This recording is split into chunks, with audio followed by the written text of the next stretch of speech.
अस्सलाम वालेकुम नाज़रीन। पीएमएल लिंक के रहनुमा ख्वाजा आसिफ का कहना है कि पाकिस्तान वजूद के लिए पीटीआई एक बहुत बड़ा ख़तरा बन चुकी है। उनका कहना है कि पीटीआई अमेरिका से इमदाद ले रही है। ख्वाजा आसिफ ने मीडिया से गुफ्तगू करते हुए ये भी बताया कि पीटीआई ने अमेरिका के ख़िलाफ़ बहुत सारी बातें की, लेकिन फिर भी अमेरिका में इनके हक़ में बातें की जा रही हैं। साथ-साथ एच की रिपोर्ट के मुताबिक पाकिस्तान की इकॉनमी तो डूब ही रही है, साथ-साथ सियासत भी डूब रही है। उन्होंने इस पे बहुत अच्छा तज़किया किया है, जिसमें उनका कहना है कि यह हुकूमत 18 महीने की मेहमान है, उसके बाद हुकूमत ही ख़त्म हो जाएगी। वाडा का कहना है कि जैसे एमक्यूएम थी वैसे ही अब पीटीआई हो जाएगी, सियासत एक हद में रहकर ही की जा सकती है। उनका कहना है कि आज जो नारेबाजी हुई है ये कोर्ट से कॉन्फिडेंस का नतीजा है। उनका कहना है कि कोर्ट के ऑर्डर के बाद ये 10 गुना आगे चले गए हैं। तहरीक इंसाफ ने इदारों के ख़िलाफ़ नाज़रेबाज़ी की है। वज़र आ गया है, अब पीटीआई को तैयारी करनी चाहिए। पीटीआई ने आज इदारों के ख़िलाफ़ नाज़रेबाज़ी की, ये बिल वज़र चलेगा।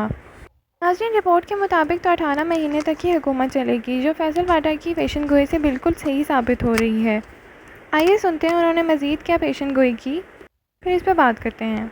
अब आपको भी इमरान खान बाहर आते नहीं दिखाई दे मैं रहे। तो बहुत अरसे पहले कहा अभी भी नहीं दिख रहे ना। नहीं। अब फिच की रिपोर्ट की ये पेशन गोई तो दुरुस्त साबित हो रही है आपकी पेशन गोई के मुताबिक भी, मगर दूसरा हिस्सा जो है कि ये हुकूमत 18 माह की मेहमान है। तो आप मेरे फिर इलेक्शंस के टाइम का स्लॉट चला दें। आप अभी मुझे आज की खबर देना, बहुत कुछ बदल गया है। Is this government going to complete its 5 years और नो? देखिए, जिस हिसाब से गवर्नमेंट चल रही है और जो उसकी हरकतें हैं उस हिसाब से रहेगी। ये पीडीएम 2 को गिराने के लिए पीडीएम 2 खुद ही है। Technocratic government? No, I don't see. What do you see then? Khan बाहर आ नहीं रहा, ये सर्वाइव कर नहीं रहे, टेक्नोक्रेटिक गवर्नमेंट आ नहीं रही, तो किसने चलाना है सर? सीधी ना की तो फिर तो वही टाइमलाइन होगी जो मैंने आपको नहीं, अल्लाह खैर करे। वैसे ये मार्शल लॉ के दरवाजे तो बंद हो गए ना सर? जी जी हो गए ना? जी। तो चले, ये भी अच्छी बात है ना अगर ये हुकूमत खत्म हो गई या इन हाउस चेंज है। देखिए, हुकूमत की अपनी हरकतों के ऊपर मैं कह रहा हूँ, जो कंफ्यूजन क्रिएट करते हैं Whatever दोनों reason, whatever the देखिए, reason. गवर्नमेंट तासुर ये दे रही है कि पीटीआई और लड़ाई फौज की है, अदलिया और फौज की लड़ाई है। हाँ। ये गवर्नमेंट तासुर देने में कामयाब हो रही है और खुद स्लिप आउट कर रही है, अपनी इनकॉम्पिटेंस के अंदर हुटर बजा के अपने धंधे चला रही है। बट इस सैंडविच के अंदर सारे पैसे जाएंगे। मान गई अगर आपकी बात 2 सेकंड के लिए, मगर जो भी वजूहात हो ना सर्वाइव करने की, टेन्योर पूरी ना करने की, री इलेक्शन की तरफ जाएंगे या इन हाउस चेंज देख रहे हैं? देखिए, अगर तो ये अभी तो वो बहुत दिल्ली दूर है सर, अभी तो ये इतना बहुत दूर दूर नहीं बात है है। नेक्स्ट 90 डेज बड़े इंपॉर्टेंट है। ठीक है, अगस्त के एंड में जो हम शोज करेगी तो सितंबर वैसे सर्दियों का मौसम शुरू होगा, लेकिन सियासी गर्मियों का मौसम है। ठीक है, क्या होने वाला है और अगले 90 दिन? देखिए, अभी तो जैसे फिर हम उसी पॉइंट पे आ जाएंगे, रिजर्व सीट्स के ऊपर जो बात हुई है वो आइन ने लिखा है 3 दिन, तशरीह आई है 15 दिन की। उस क्वेश्चन के बीच में गवर्नमेंट खेल लेगी और इम्प्लीमेंट नहीं करेगी। सो नहीं करेगी? नहीं करेगी, फैसला हो चुका है। नहीं, मेरा तज्जिया है। नहीं, आपके तज्जिए सही भी साबित हो जाते हैं ना, मसला उधर पड़ जाता है हमें। गुंजाइश है हुकूमत के पास अमल दरामद ना करने की sir? This is head on collision, is this a banana Republic? बहुत गुंजाइश। देखिए, प्रॉब्लम और सुप्रीम कोर्ट इसके ऊपर रिएक्ट नहीं करेगी? सुप्रीम कोर्ट ने जब पंजाब और केपी में इलेक्शन नहीं हुए थे, क्या कर लिया तो था? क्या हुआ? सर, सब खून मारा गया था आइन के ऊपर, तब क्या हुआ? सजाएं मिली। आप और मैं इंटरव्यू कर रहे हैं, कैमरामैन कहता है मैंने रोल ही नहीं किया, शो कवर ही नहीं किया, तो क्या कर लेंगे आप उसको? आइन की तशरीह का मसला आ गया। सुप्रीम कोर्ट की बाइंडिंग है। तो आइन है ही नहीं ना मुल्क में सर, अगर सुप्रीम कोर्ट के फैसलों पे अमल दरामद ही नहीं होना, बनाना रिपब्लिक है। जब मैं बोलता हूँ तो लोगों को तकलीफ होती है जब आइन की तशरीह, देखिए, आइन की तशरीह कर सकता है सुप्रीम कोर्ट, आइन के अंदर अमेंडमेंट कर सकता है पार्लियामेंट। हाँ। अब हो गया है कि जो आइन में लिखी हुई चीज है 3 दिन, उसकी तशरीह आई 15 दिन की, तो आइन से खेलने के लिए इसके बीच में गवर्नमेंट का प्रोविजन आ गई, तो गवर्नमेंट खेलेगी और गवर्नमेंट का इम्यूनिटी है। Simple as that. Again you giving me reasons, और मैं नताइज और रेपरकशंस पे आ रही हूं सर। वन आइन में तो 90 दिन भी लिखा हुआ था, मगर उसके बाद जिस तरह हमने उसका जनाजा निकाला जितनी धूम से हम सब ने देखा है। So don't give me reasons, tell me होएगा क्या उसके बाद सर? सेल्फ इंटरेस्ट की गेम है सारी। देखिए मेरी बात, मैं कत्ल में काजी फायज साहब तो जा रहे हैं ना? मेरी बात, कत्ल में मैं काजी इन्वॉल्व हूं। फायज एक साहब जा रहे मिनट, मैं कत्ल में मैं इन्वॉल्व हूं, रेजिडेंशियल प्रॉपर्टी को कमर्शियल कराने में मैं इन्वॉल्व हूं, आउट ऑफ मैरिड चीजें करने में मैं इन्वॉल्व हूं, बच्चों को बचाने में मैं इन्वॉल्व हूं, जाली डिग्रियों में मैं इन्वॉल्व हूं, शराब में मैं इन्वॉल्व हूं, गुनाह में मैं इन्वॉल्व हूं, बेईमानी में मैं इन्वॉल्व हूं। अचानक से मैं खड़ा हो जाऊं कि सब चीजें मेरे साथ हैं, लेकिन मैं अब असूली फरिश्ता डेमोक्रेटिक हो गया, तो क्या होगा इस मुल्क के अंदर?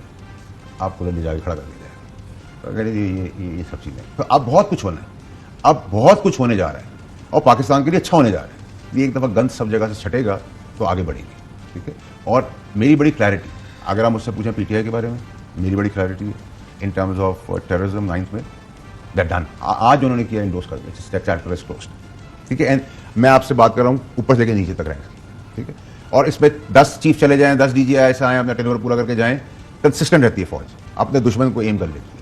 1947 दिखाया, 2002 से दहशतगर्दी दिखाई और आज के दिन मैंने दिखा दी। ये तो क्लैरिटी हो गई। अब बात आ गई कि अब आप आईनी इदारे वर्सेस आईनी इदारे, आज का नोटिस कोर्ट्स को लेना चाहिए था। जब इदारे पे हमला हुआ, कंटेम्प्ट पे कोर्ट होता है तो कोर्ट नोटिस ले लेता है, नहीं भी किया हो तभी नोटिस ले लेता है। आज इदारों के ऊपर जब हमला हुआ, फौज के ऊपर, अदालतों को नोटिस लेना था, उन्होंने नहीं लिया, तो लाइन्स आर ड्रॉन। ठीक है, लेकिन इसका बोझ ना अदालतों ने उठाना है ना फौज ने उठाना है, इसका बोझ गवर्नमेंट ने उठाना है। गवर्नमेंट बहुत स्मार्टली निकल गई पीछे, उन्होंने कहा ये दोनों लड़ रहे हैं, अदालतें और एस्टैब्लिशमेंट ये तासुद दे रहे हैं और पीटीआई और फौज लड़ रही है। लेकिन मैं गवर्नमेंट को बताना चाहता हूं कि इस कुर्बानी का बकरा आप बनेंगे, वो भी बनेगा, पीटीआई बनेगी। इस सैंडविच के अंदर कि हम तो हैं घास, हम पे हाथी रोन रहे हैं, हम तो हवा सीधी होगी तो घास सीधी हो जाएगी, पानी आएगा हम इस तरफ हो जाएंगे, ठीक है। लेकिन जो ऊपर लड़ाई हो रही है उस लड़ाई के अंदर दो सैंडविच बन रहे हैं, एक गवर्नमेंट क्योंकि दोनों तरफ खेल रही है और एक पीटीआई, दोनों टीमा बनेगा, सैंडविच बन जाएगा चैप्टर 2। तो ये ईसीपी ने भी आज निश्चित किए रिजर्व सीट्स के ऊपर बेनतीजा उठ के चले गए, एक और इजलास बुला लिया है। ये क्या सोच रहे हैं? मेरा मतलब एक बड़ा वाज़ेह फैसला है, उसके ऊपर निश्चित लगा के मैं ये नहीं कह सकता कि आप आज उठ जाए यहां से, मैं आपकी जगह एंकर बन जाऊंगा।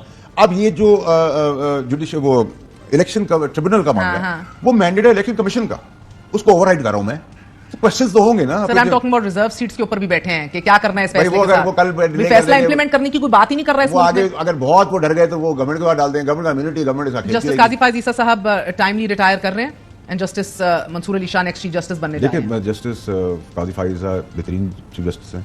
जस्टिस मंसूर अली शाह साहब एक बहुत बाकिरदार जबरदस्त किस्म के ब्रिलियंट चॉइस हमारे लिए पाकिस्तान में as a chief justice of Pakistan, तो हम वेलकम करते हैं। बट बिफोर मैं आप उनके क्रेडेंशियल्स का नहीं पूछ रही, मैं आपसे बात पूछ रही हूं। मैं आप जो सवाल मुझसे करिए मैं उस सवाल का जवाब नहीं दे रहा था, मैं क्रेडेंशियल पे चला गया। नहीं, क्यों ऐसा ही है या कुछ भी हो सकता है? नहीं, देखिए ये तो गवर्नमेंट की नाअहली, उन्होंने एक अफवाह उड़ा दी, उस अफवाह के उड़ाने के चक्कर में बहुत सारी चीजें जो है वो लॉजिक से काम हो गया, लॉ से नहीं हुआ। ये इसमें गवर्नमेंट की नाअहली है। अगर गवर्नमेंट ऐसी फजूल बातें नहीं उड़ाती तो लॉजिक से कम और लॉ पे काम होता, लेकिन अभी तक फैसले लॉजिक से हो रहे हैं, लॉ से नहीं हो रहे। सर, एक और चीज पूछूंगी, इदारे शहबाज शरीफ साहब से खुश हैं? हाँ, वो शहबाज शरीफ साहब से बिल्कुल खुश, उतनी खुश हैं जितने खान साहब से खुश थे सब। वो तो ये तो लीडर के ऊपर डिपेंड करता है कि वो कितने दिन बाद दान निकालते हैं। अभी तो दान निकले ही नहीं कोई। नहीं, मैं तो कहा ना, इस बार दान निकलेंगे ही नहीं। हाथी के दांत दिखाने वाले नहीं है, अपना दांत रहेंगे ना, सूंड रहेगी। मगर अगले 3 माह आप कह रहे हैं कि बहुत गैर मामूली अहमियत के extremely critical, and I don't understand how so, because ये एक तो यू मीन के जुडिशरी और एस्टैब्लिशमेंट का ये मजीद पीक होगा, ये कन्फ्रंटेशन, बिकॉज अमल दरामद जब नहीं होगा ये दर्जा हरारत बढ़ सकता है। एक नंबर 1, add more to it if you can. Khan sahab के आप जानते हैं तोशाखाना में 29 अगस्त को, अप्रैल 1 को सेंटेंस से सस्पेंड हो गए, साइफर में 3 जून को एक्विट हो गए, अलकादिर ट्रस्ट केस में बेल ग्रांट होगी 15 मई को, 9 मई के राइट्स के अंदर प्री अरेस्ट बेल डिसमिस हो गई, इद्दत केस अभी 13 जुलाई को इसका फैसला हो गया, निमट गया, एक्विट हो गए। सो बाहर आना तो मकसूद नहीं, नए केसेस बन रहे हैं, तोशाखाना का वो बन गया। गो के सीआरपीसी में मुझे बड़ा ताजुब होता है फैसल वाडा साहब, सीआरपीसी कहते हैं कि एक ही नौयत के केसेस आप बार बार नहीं बना सकते, एक ही ट्रायल में इनको खत्म करते हैं। 75 साल से खेल हो रहा था तो उस वक्त ऑब्जेक्शन में आज क्यों हो रही? मैं आपसे सवाल कर रही हूं सर, अब आप कह रहे हैं कि सब कुछ होगा। मैं आपकी बात नहीं कर रहा, मैं बात कर रहा हूं आज जो सब इंसाफ की बात कर रहे हैं, 75 साल से काम हो रहा था तो 75 साल से रोकते ना, आज भी रोक लें, नहीं रोक रहे। इंटरेस्ट की जंग, इंटरेस्ट की जंग है, जागीरदारी की जंग है। तो पाकिस्तानी का काम बात करिए, मुझे बताएं कोई फैसला अदालत पाकिस्तानियों के लिए कर रही है, कोई गवर्नमेंट पाकिस्तानियों के लिए काम कर रही है, कोई पीटीआई पाकिस्तानियों के लिए? पीटीआई कहती है, पीटीआई ने, आपने देखा है आज क्या कहा है गोहर साहब ने भी, और वो असद कैसर साहब, कोई किसी का बाप भी पीटीआई को बैन नहीं कर सकता। देखिए, मैं आपको बात बताऊं कि मुझे कहना तो नहीं चाहिए, लेकिन बाप का जो बाप होता है ना, वो बाप जितनी बन जाए ना उनको बच्चा बना के छोड़ता है। वो दादा होता है, नहीं, वो बच्चा बचा के छोड़ेगा। नाज़रीन, जैसा कि आपने सुना, फैसल वापडा का कहना है कि पीटीएम की हुकूमत एक तरफ पाबंदी, दूसरी तरफ पीटीआई हट जाती है। उनका कहना है कि पीटीआई दूस नशिस्तों के फैसले पर अमल दरामद होता उन्हें नज़र नहीं आ रहा। आइन से आगे जाकर पीटीआई को रिलीफ दिया जाएगा। उनका ये भी कहना है कि जैसी हुकूमत की हरकतें हैं उससे तो उन्हें यही लग रहा है कि हुकूमत आगे नहीं चलने वाली। उनका ये भी ख्याल है कि MQM की तरह ही पीटीआई भी सिर्फ एक चुप-चुपीती जमात बन जाएगी या फिर 2 हिस्सों में बढ़ जाएगी। जी, आपके सारे मामले पे क्या राय है? अपनी राय का सलाह नीचे कमेंट सेक्शन में ज़रूर कीजिए। वीडियो अच्छी लगी तो लाइक और शेयर करना ना भूलिएगा। Thank you.